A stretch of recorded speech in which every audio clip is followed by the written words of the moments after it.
Monsieur Abhamar, vous êtes le directeur régional des eaux et forêts et au de la niveau. lutte contre la désertification de l'Oriental. Alors, qu'est-ce que vous organisez aujourd'hui?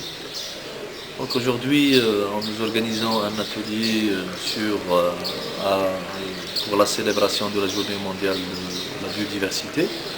Cet atelier qui a été organisé au niveau de l'embouchure de la Mluia n'est pas un hasard, mais il est dû à la fois à la pénibilité d'intervention dans ce site, vu à la fois les valeurs écologiques que recèle ce site d'intérêt international, d'importance internationale pour les zones humides, mais aussi vu les contraintes de gestion que reconnaît différents intervenants dans cette zone.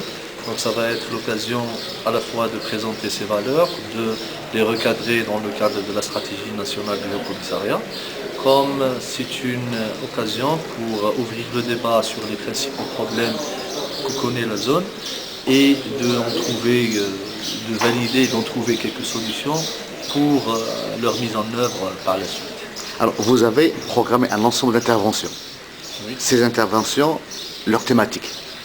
Ces interventions sont organisées autour de 4 grands chapitres. Le premier est lié à l'institutionnel, où il y avait des mesures liées surtout à la mise en place d'un statut de protection dans le cadre de la loi 2207, qui permettrait bien sûr de mettre le site d'intérêt dans une posture de gestion institutionnelle beaucoup plus confortable.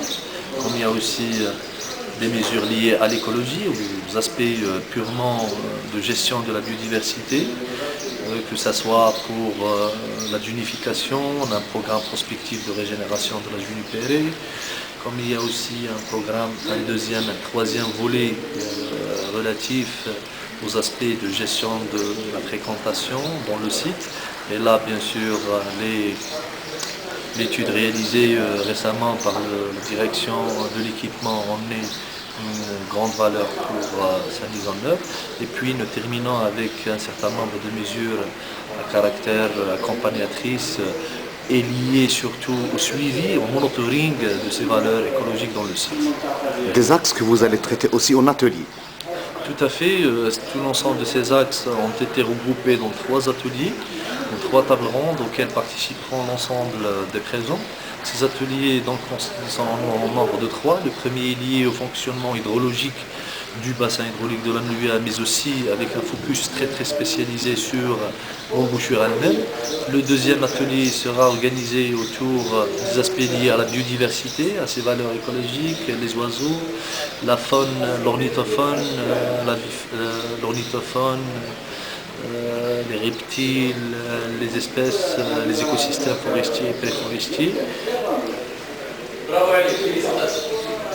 Le troisième atelier, c'est un atelier de partenariat, c'est une ouverture, c'est pour trouver au mieux la meilleure structure qui répond à une gestion de ce site, pour permettre de regrouper l'ensemble des intervenants, c'est-à-dire collectivités locales, administration publique, ONG, voire même le privé, autour d'une table pour penser des meilleures façons, des meilleurs instruments de la gestion de ce site. Et comme troisième action, vous avez une sortie l'après-midi. La sortie, effectivement, il y a une sortie qui est axée sur un certain nombre de réalisations des différentes administrations tout autour de cette aire protégée.